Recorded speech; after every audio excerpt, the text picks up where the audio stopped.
Chère Élise, Eric, salut. Salut Sam. Ça va? Bonjour, ça va?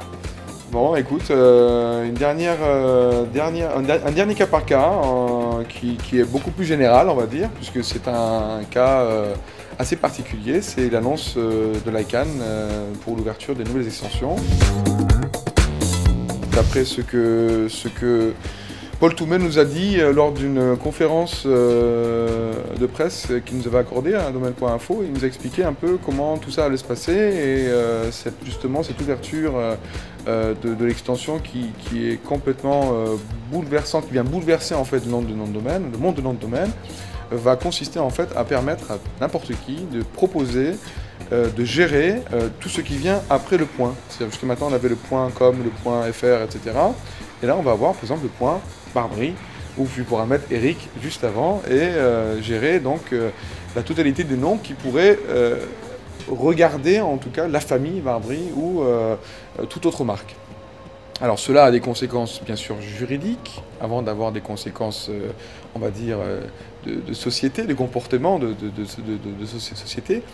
Comment est-ce que tout cela va se goupiller à votre avis, juridiquement? Qu'est-ce qui va se passer? Effectivement, tu as évoqué le fait que ça allait être un bouleversement. C'est clair que ça va être un bouleversement dans le nom de domaine. Par contre, tu as dit aussi que n'importe qui pourrait enregistrer une extension. Je ne suis pas sûr que n'importe qui pourrait enregistrer une extension. En l'occurrence, Barbry enregistrera pas, je vais y arriver, l'extension Barbry, parce qu'il y a tout un contexte autour de ça, qui est un contexte technique, qui est un contexte financier, qui est un contexte de recevabilité du dossier, qui fait que, en réalité, on va avoir à terme, sans doute, deux mondes du nommage. Un monde du nommage normal, simple, classique. Barbry a envie d'avoir une vie sur l'internet, il ira enregistrer barbry.fr ou Barbry sous une extension quelle qu'elle soit, .com, n'importe quoi. Et ça ne changera rien à sa vie. Et j'allais dire pour beaucoup de gens, personnes physiques ou entreprises, ça ne changera rien à notre vie. C'est simple d'enregistrer un nom de domaine sous n'importe quelle des extensions existantes, GTLD ou CCTLD, pardon. Ça coûte pas grand chose, hein, quelques euros, et puis c'est pas compliqué.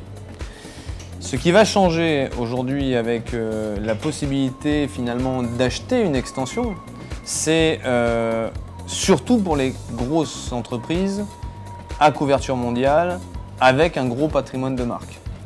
Parce qu'aujourd'hui, ces sociétés-là, elles ont un problème, elles ont un vrai problème.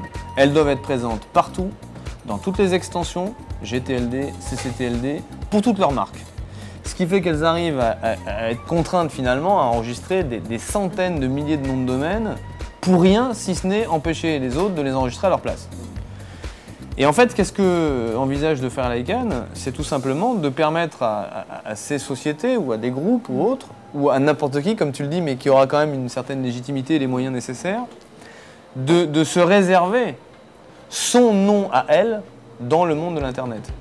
Exemple, Coca-Cola n'a plus envie d'enregistrer ses zéros, ses light, ses sans light, sans sucre, avec sucre, etc. dans toutes les extensions. Qu'est-ce qu'elle fera? Voilà, cerises et autres. Qu'est-ce qu'elle fera? Elle enregistrera .Coca-Cola. Pareil pour Nike, pareil pour Adidas, pareil pour eBay, pareil pour toutes les grosses boîtes qui ont une couverture mondiale, pareil évidemment pour le monde du luxe et autres. Ça leur coûtera en plus moins cher. Voilà, qui finalement achèteront leur propre extension, et ce qui à la fin leur reviendra moins cher, puisque au lieu d'enregistrer des centaines de milliers de noms de domaine pour pas grand chose, elles auront un nom de domaine, ou en tous les cas une zone de nommage à elles, et elles pourront y faire à l'intérieur la politique qu'elles veulent. Aussi bien vis-à-vis des clients, aussi bien vis-à-vis des distributeurs, aussi bien vis-à-vis des partenaires, aussi bien vis-à-vis des franchisés, s'il y a des franchisés. C'est-à-dire qu'elles pourront gérer elles-mêmes leur identité sur Internet à travers leur propre extension. Et c'est ça qui va être une véritable révolution.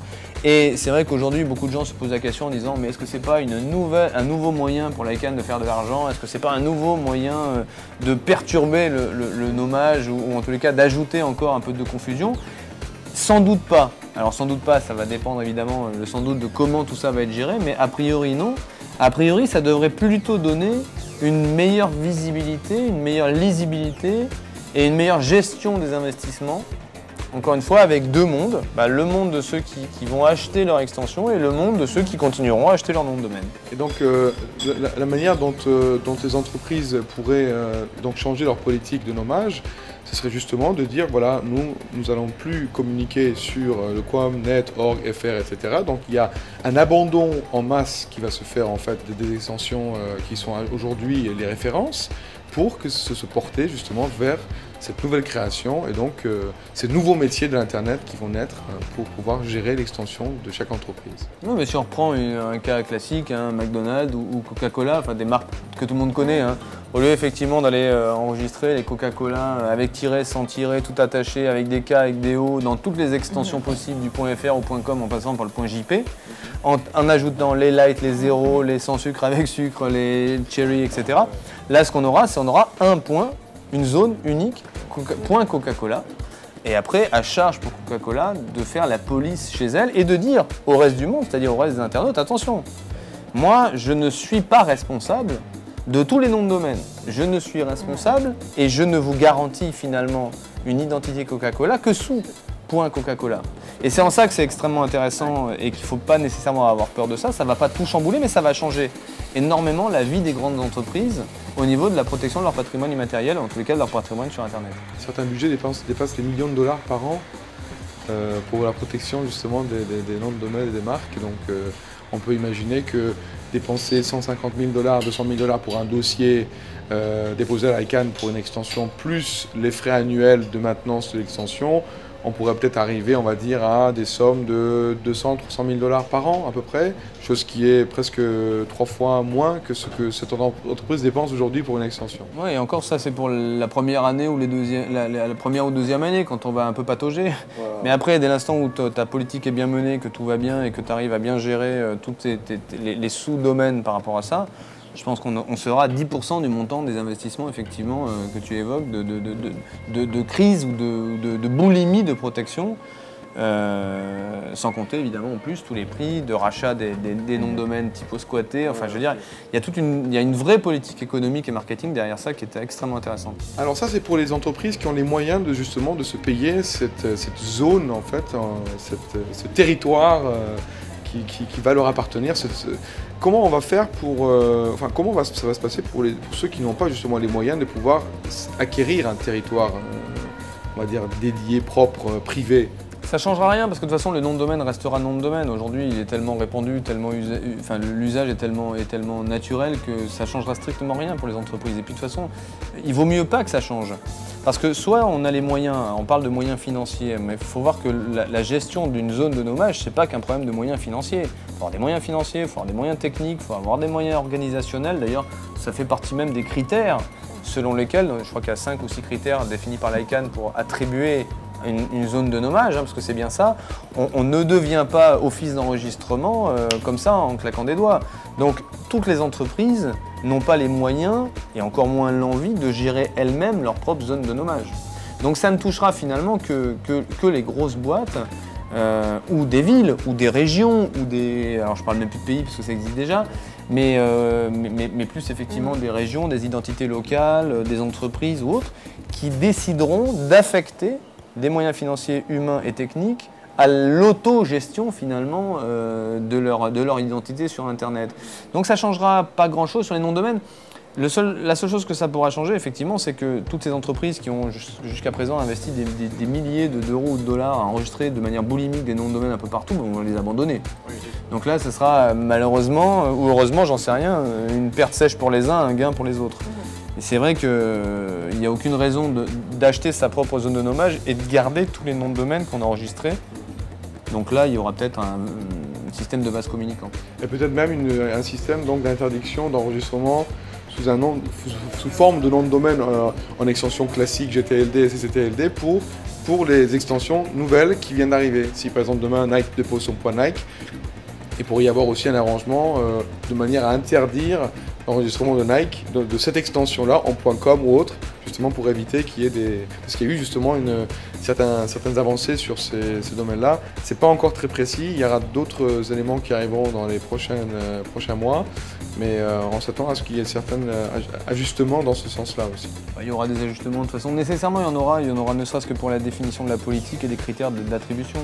Parce qu'il ne faut pas oublier qu'une des grandes raisons qui a fait que l'ICANN va vers cette libéralisation, si on peut appeler comme ça, c'est le risque. Aujourd'hui, on a quelques extensions génériques, on a les CCTLD, puis on en a quelques-uns qui naissent là, de ci, de là. En Catalogne, un peu en Allemagne, on a le point Paris, mais il n'y a pas de politique vraiment rigoureuse. En tous les cas, il n'y a pas une politique unique pour tout le monde. Et là, c'est un vrai risque, surtout quand on est un établissement américain, il y a toujours un risque de unfair competition, comme on dit. Donc il n'y a que deux possibilités à ce moment-là. Soit tu libéralises et tu considères que tout le monde est fair, au sens américain du terme, soit tu bloques et tu dis à ce moment-là, plus personne ne fait, ou alors on crée une politique très très restrictive, etc. La politique américaine n'a jamais été effectivement d'aller vers la restriction, mais plutôt vers la libéralisation, ce qui explique en grande partie que l'ICANN, n'ayant pas envie de se retrouver en situation de faute par une régulation un peu monopolistique et un peu unilatérale du nom de domaine, décide d'ouvrir. Maintenant, à côté de ça, il va falloir définir les règles du jeu. Alors, il y a aujourd'hui 5-6 critères qui sont déterminés, en tous les cas sur lesquels on devrait commencer à travailler pour l'acquisition d'une zone de nommage. Et nécessairement, comme tu le dis, il y aura des ajustements et des bagarres. Je veux dire, l'idée est lancée, le projet devrait être en 2009. Enfin bon.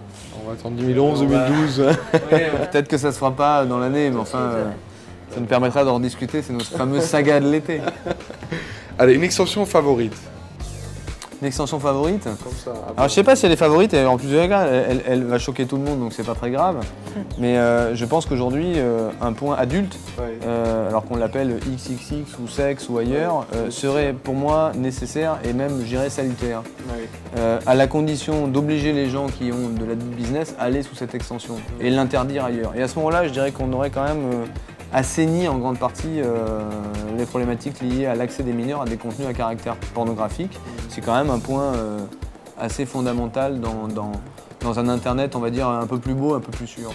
C'est sûr. On a vu une interview de Stuart Lawley, qui est justement celui qui avait introduit l'idée du point XXX à l'époque.